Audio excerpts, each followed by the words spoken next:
kufuatia yale umeeleza kuhusu registration ya national ID.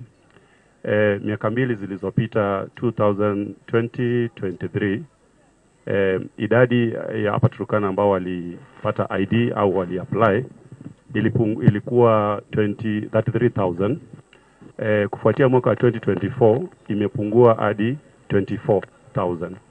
Na leo nilipokuwa nazungumza na baadhi ya maafisa katika ofisi hiyo ya registration of persons, ilibainika kwamba financial year ambayo imepita walisajili 19,000. So inamaanisha kwamba idadi ya wanaosajiliwa hapa Turkana inapungua kabisa. Na umesema kwamba within 3 days that any applicant anapata ID yake. Considering maneno ya internet connectivity hapa Turkana na maybe system search. So sijui hiyo inafikiana vipi au is it possible to have ID within 3 days? Kwanza niseme kwamba ukiona idadi inaendelea kudidimia ni kwa sababu tunafanya hiyo registration kupitia, lazima mtu akuje all the way to the center ambao kuna registration. So kwanza shida ya internet sio shida, kwa sababu huyo anakuja Lodwar, anaenda Kakuma, anaenda sehemu ambazo kuna internet in most of the places. Ya pili ni kukuambia kwamba wakati tu imewekwa katika, hata kama hakukuwa na internet kwa sehemu ambayo umefilia hiyo documentation, ukienda tu ukipeleka hiyo instrument kufikia, tuseme umeenda mashinani hujapata internet, lakini ukifika Lodwar inasonga. The moment tu inafika hapo, inafika Nairobi na process inafanywa. Na hiyo process ni kama vile nimekuambia, kwa sababu verification imeishia ground hapa yote, inafika tu huko kuchapishwa. Na ikichapishwa kwa siku 3, tunaweka ndege ya kuja Lodwar. Alafu ofisa mkubwa mwenye anasimamia hapa anapeana kwa machiefs tofauti. Of course, kwa sababu Lodwar, Turkana ni kubwa sana. Mtu mwenye ako Kibish inaweza chukua 4, 5 days, 6, 7, even 10. But it's nothing comparable to a few years ago. Unagaa mwaka moja, mwaka mbili ndio upate ID. Ukisonga ikuwe ni mbali, pengine kupata gari ya kwenda huko, lakini inawezekana kufika Lodwar kwa siku 3. Na ikikawia sana siku 7, kama vile nilisema, all the country, across the country ni kwa muda wa siku 7. Lakini sasa mtu mwenye ako Nairobi, by 3 days anaweza tembea ofisi achukue ID yake akienda. Kwa hivyo tunataka hata kama assuming hata kufikisha kona za Turkana ni 15 days, it's still a big improvement kwa land transport kufikisha sehemu tofauti. Nia yetu ni kuhakikisha kwamba sasa kwa mobile registration tutazima hii upungufu yenye inaendelea kuenda chini. Kwa sababu wenye wanasajiliwa watafikiwa directly.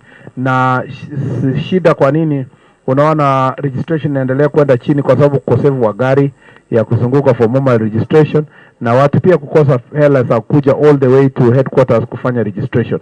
Na pia katika registration process tunataka kuungana na mashule ndio tu register wanafunzi wengi wakiwa shuleni, ndio wakimaliza shule watakuwa wamepewa ID zao. Shukuru. Thank you so much, CS. In regards to the same topic of ID issuance, what do you have to say about critics who say, why is the government so keen on doing this massive drive that has even enhanced technology less than 2 years to the general election? Is this a campaign mode? Is this a campaign and a politically motivated initiative? That is just one question. The second question is about an initiative that was launched by Kenya way back in 2019, the Kenya for Kenyans initiative, which collected at least 1 billion shillings from well-wishers and corporate bodies in Kenya. It was meant to mitigate famine and drought at that time.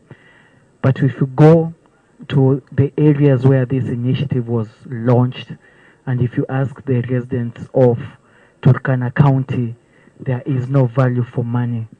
Most of those projects stalled. the equipment lay bare, wasted, and they are demanding accountability. The initiative was led by the Kenya Red Cross organization and other stakeholders. What will the government do to ensure that those who are tasked, at least in ensuring that they be accountable with money collected from Kenyans, are held to account? Thank you. Thank you very much, Seth. Yes, you know that this government position on services is bottom up. This government is trying to reach out from the bottom up. And during our campaign promises, we promised Kenyans that they will get their documents in good time. In fact, we even promised that we are going to digitize services across government so that it becomes faster. This initiative did not just happen this year. This initiative of digitization of the process of issuing of IDs began immediately we came into government. That's why the whole process of customizing, working on the documentation, getting the technology, and being able to get these gadgets that are mobile, it's not something we just did this year. It's been going on for the last 2.5 years. So it's not something that we just woke up today and say we want to do it. It has been ongoing. And even as we were in Jukwaa Usalama, you saw some of the gadgets had already been procured, and we were using them in Mombasa and other places. So the testing process is ongoing, including here. Here is just what you saw at a large scale, and here also is where you saw pastoralist areas where we want to target moving around. We have a target that we gave the people of Kenya, including this county, during remember the economic forum that we used to have as Kenya Kwanza before elections. One of the promises was to see how many of the people in pastoral areas will get their IDs. Remember also our program on SHA is dependent on proper registration of the citizens themselves. So for proper identification and registration of the citizens, many of them will never get these services because they don't have IDs, and in the process they disenfranchise their children, because if the parents don't have and their children are not then going to be the beneficiaries as it ought to be. So, and then you can see we are doing it together with the birth and death certificates, because it is not just about ID, it's also about registration of persons, getting people to have death certificates for purpose of succession that they want to do, and also to have proper statistics about lives and death across the country. And then the birth certificates are extremely important for the children to get services, especially capitation in schools, for the schools to get the necessary capitation and to register the students properly as required in the NIMS as part of the process of registration. So it's not something that has just come up, and it's not targeting the elections. I wish, however, that people, if elections is an incentive, I hope they can also use that to to quickly help their people to get registered, because if you have a huge population of people, more than a third of the ones who vote now, and they are not voting in the next election, and then a third of them is making decision, out of 400,000 people are not making decision and 200,000 are making decision, that is a community that is disenfranchised. I hope that the leaders from here will use that to rise up and push for registration of their people and their local voters here. And if that kind of competition will arise, it will be beneficial to the country, because then we will capture these people and they will be part and parcel of government system. On the question of Kenya for Kenyans, Kenyans for Kenyans, was it Kenya for Kenyans? Yeah, Kenyans for Kenya, actually. After the drought, there was a major fundraising that was meant to do not just supply of food to people who are needy, but some of them was to do long-term projects that are going to help avert future drought. And I do not want to lie that I know the status of these projects. Where the complaints are, I believe that they should be taken to the relevant offices. Of course, generally, money that comes from fundraisings, and there are certain legal challenges. There are also questions of accountability and so forth. And I believe that Red Cross, for example, has been a key partner of government. And there is no doubt that we have done many other projects with Red Cross. and it should be possible for us to demand accountability through Red Cross, because they were not the only ones. There were other partners that were working with the government agency. So I think where there are complaints, it is important to do so. There is a relevant department that deals with that, which is the department that deals with matters of ASAL, together, I think, with special programs. And I think, having heard what you said, I will pass the message to the relevant departments so that they can do follow-up. And then if there is any cases of misappropriation or impropriety, it then be investigated by the relevant agencies. Thank you. Bwana Waziri, naitwa Masinde Wycliffe. Swali langu ni kuhusiana na masuala ya curfew ambayo iko pale sehemu za Kainuk na Lokchar.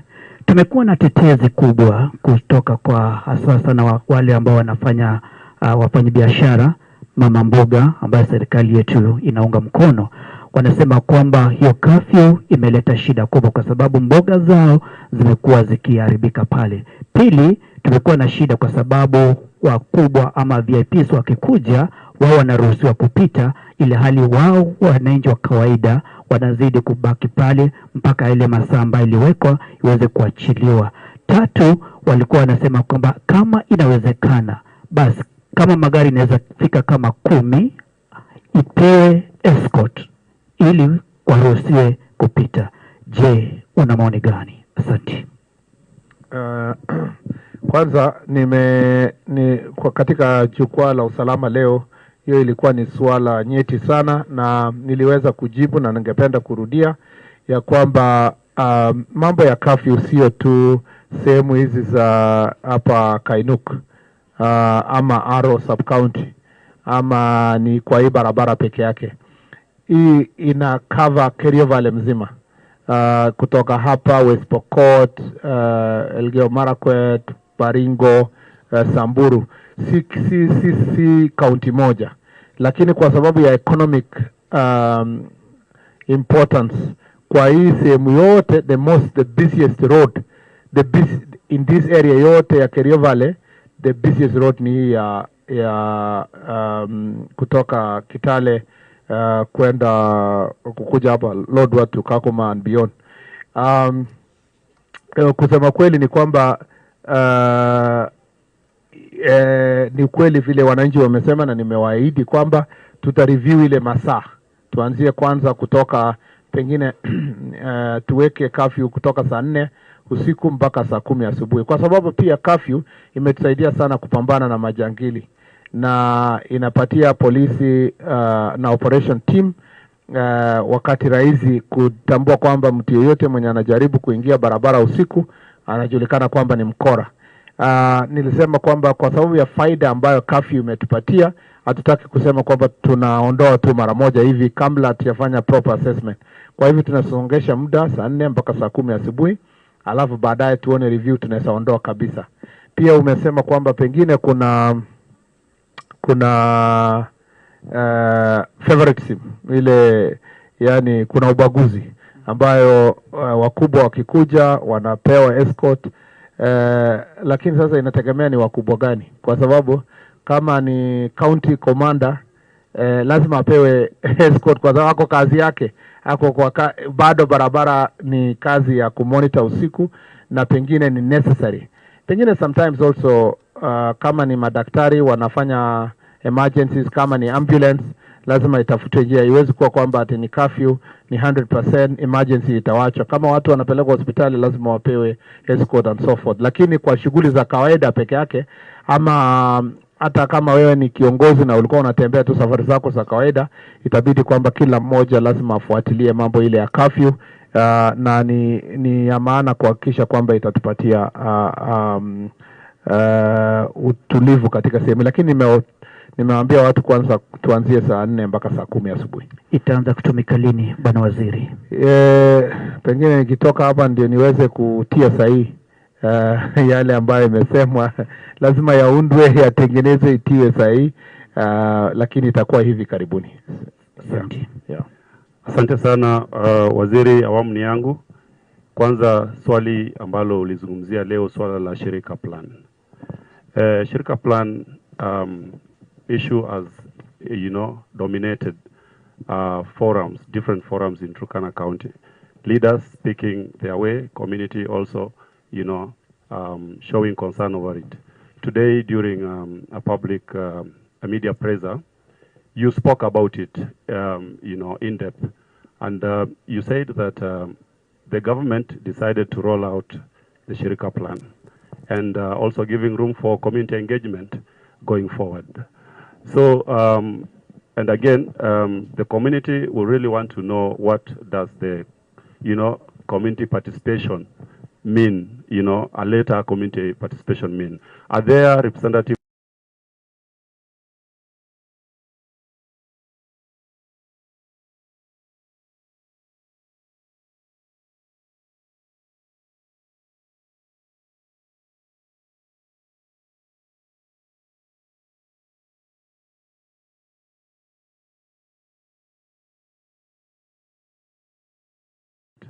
And now, the issue comes, how will the ministry ensure there is trust and ownership of such plan, even as it is rolled? First of all, let me say that it's not true.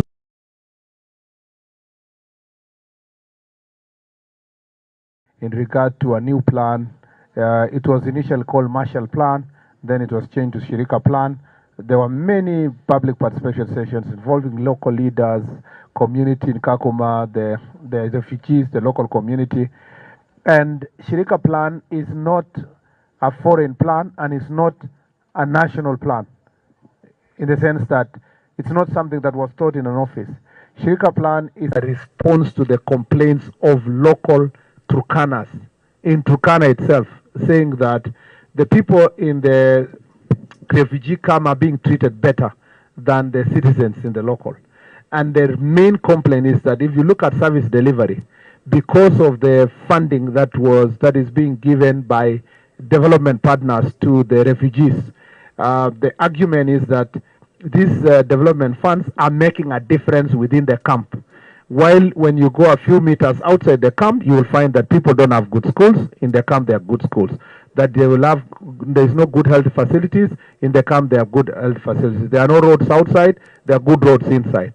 So the argument from the locals, in fact, many people in this Turkana, in Dadaab, have been saying it's better to be a refugee in your own country than to become a local in where the refugees are being hosted. So that is really where the Shirika plan comes from.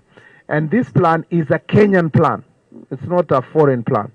When I called the members of parliament before we finally decided to roll it out, and the members of parliament from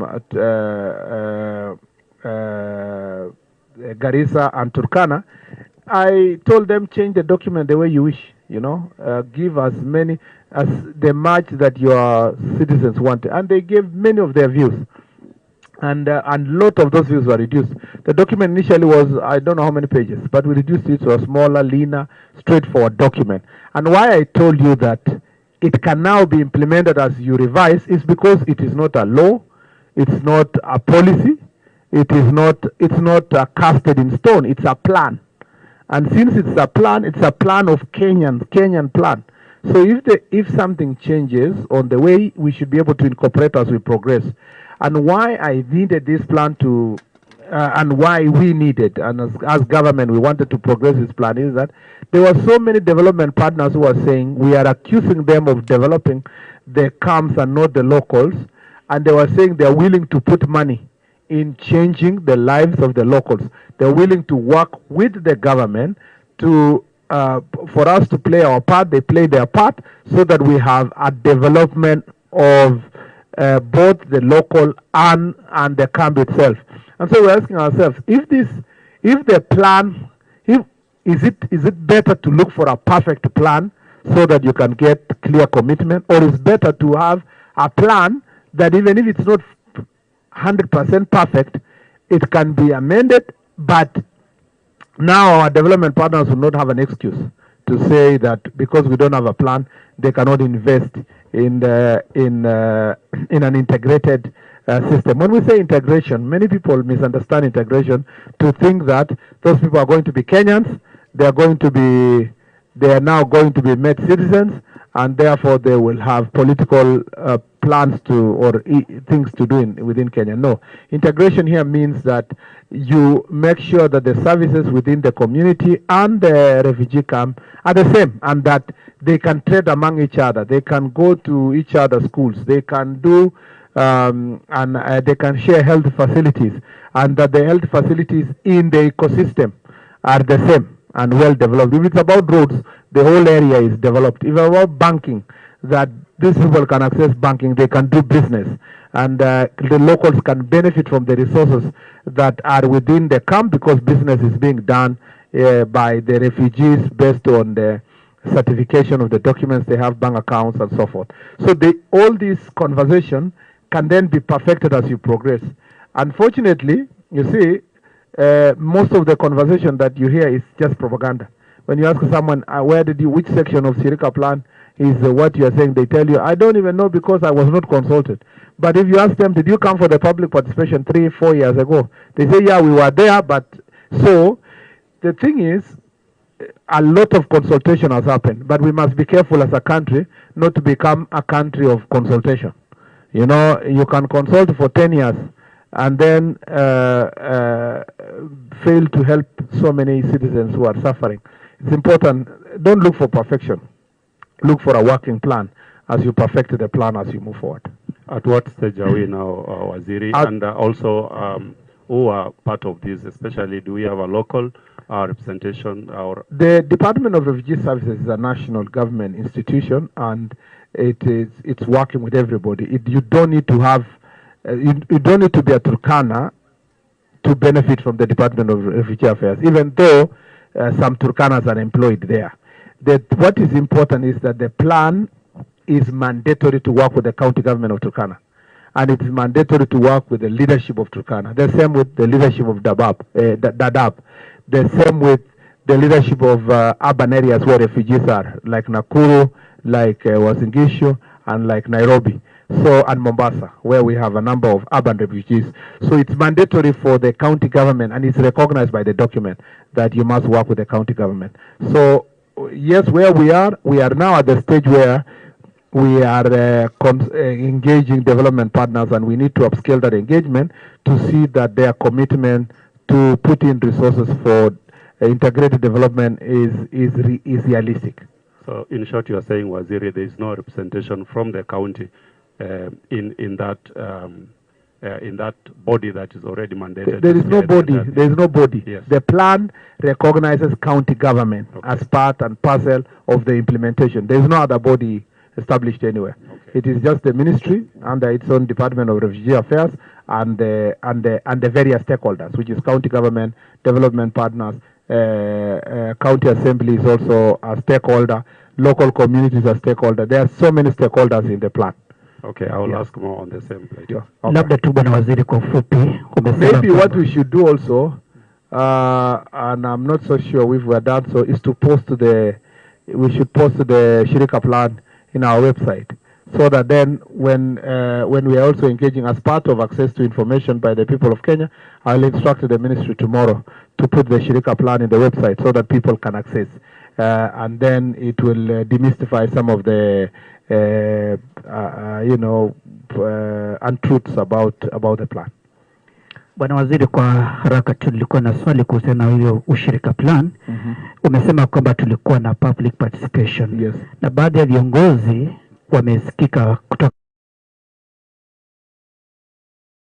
people. Does it mean ya kwamba kuna baadhi ya viongozi ambao walihusishwa na wengine hawakuhusika, ama namna gani, bwana waziri? Unajua kwamba viongozi wakisikia fununu kwamba ni kama watu hawajaelewa sana, lazima waingie kwa upande ya viongozi ya wananchi. Na hata mimi nikiwa senator nilikuwa nafanya namna hiyo, kwa sababu siwezi sema kwamba siwezi simama hapa na nisema hii plan is straight. Ni hao ndio wata straighten, kwa sababu plan ilikonsultiwa, ikabadilishwa, ile mambo yote tulipewa tukaingiza na tukapitisha. I think yenye viongozi walikuwa wanasema, kwa sababu hata wenye walikuja kukaa na sisi walikuwa wanasema ni sawa tupitishe, lakini kabla hatuja implement tuongeleshe wananchi. I think it's the same thing yenye mimi nimesema hapo awali, kwamba itabidi wakati during implementation tuonyeshe watu kwamba hakuna hii mambo yote yenye inasema ni propaganda, na I think that's what the leaders are saying. Lazima tueleze watu wetu kwamba hii ndio plan, hii ndio penye inaenda. Na unajua shirika plan is a straightforward thing. Inasema jengeni barabara, jenga hospitali, jenga mashule, yenye itasaidia local community. Nani atapinga hata bila consultation? Nani atapinga maendeleo kukuja? Lakini kwa sababu wao ndio wataamua kusema tunataka hospitali aina hii, hatutaki shule kwa hii kona, tunataka kwa hii kona, ni vizuri continuously, kwa sababu participation ni continuous. Even implementation inahitaji ile public participation. Thank you.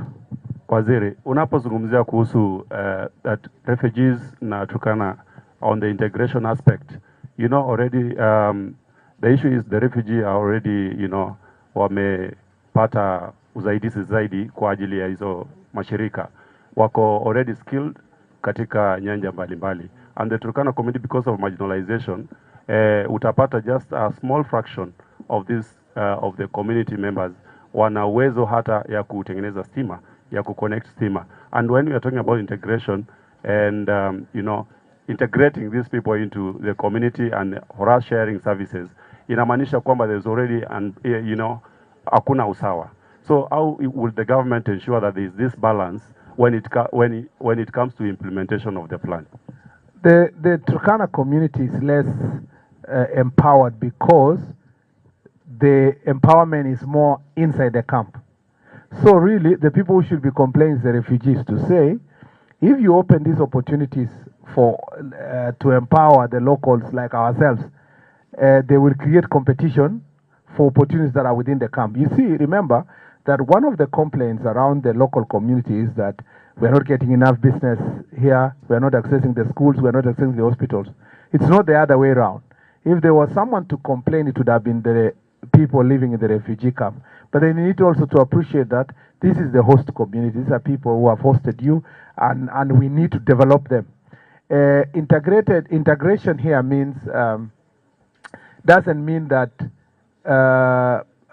it doesn't mean that it's not one-way traffic where the refugees communities are accessing more opportunities outside in the government or in the country. It includes also it is actually the local community being developed to mirror or surpass what the refugee has been having. So you're talking about your hospitals, water, roads, you're talking about schools, you're talking about banking services and many other things. You're talking about skills, you know, giving the necessary skills to local community. This is holistic. It's been calculated that the amount of money that is traded illegally around refugee camps is a huge amount of money. That if it was brought formally to the financial system, it will in a big way change our economy, you know, and give more people opportunities in the local area, more opportunities for jobs, for banking jobs, for skills like you're saying. So the fears are actually you know, are historical. They are based, the fears that people have here is because of the historical problems they have seen before. But this is a plan that is supposed to correct those historical challenges and have a better future. The good thing is that that is a government plan. You see, the humanitarian plan that is going on now in the camp is donor plan. And donor plan means that it is donors who have come here to come and take care of refugees. They have no plan for the locals. The reason why Shirika plan is in place and it's government-led is so that the locals are integrated to a system that appreciates development of the local area, and then of course create opportunities that are shared between the refugees in the camp and the locals, so that it's a win-win situation. But primarily, it is coming from the history of this Shirika plan is the outright recognition that we have been with refugees for over 35 years. You know, this is a problem that is still with us. You don't know how long it will be going forward.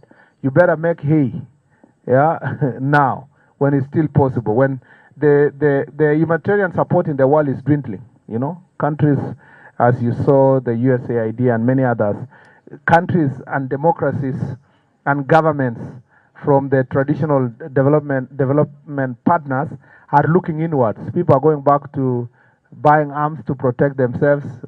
You know, after the Ukraine war, people realize that, hey, no one is invaluable. So people are beginning to look at investing in their own internal defense.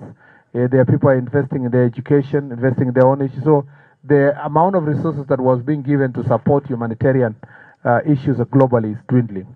And then the decision that was made by the government of the United States with the USAID closing and so forth, you know, created a shockwave. And so the reality is that we could easily be left this baby without, in an environment that doesn't benefit the locals, doesn't take care of the refugees, and then creates a unnecessary disaster for the people of Kenya. Remember that we are not the leading country in the number of refugees, by the way. Uganda is ahead of us, okay? And Uganda has almost integrated most of its own refugees from South Sudan. Many of whom are from South Sudan. And their plan is different. They live in urban areas. They live in different places of Uganda. So for us, because basically we have been in camps, we have to find a plan on how these camps can coexist with the local community without giving us serious security challenges as a nation. Yeah. Asante sana waziri. Swali langu ni swala ambalo linatia tumbo joto wakazi wa kaunti ya Turkana na ni mauaji ya Todonyang. Watu wengi wamepata kufariki. Tukianzia hata kwamba miaka yapo nyuma kama mwaka wa 2011 tuliweza kupoteza watu 100 ikiwemo pia maafisa wa usalama. Mengi yameweza kufanyika hapo katikati na hivi majuzi takriban ukiangalia wale upande wa huku chini ni 42. Je,